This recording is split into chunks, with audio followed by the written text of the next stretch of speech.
O mag-hi ka para panood ni Papa mo, Balong. Hello.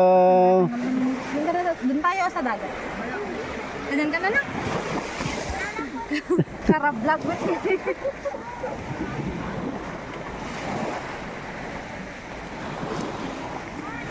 Takot yata sila sa camera. Kaya nagsisikover yung mukha nila.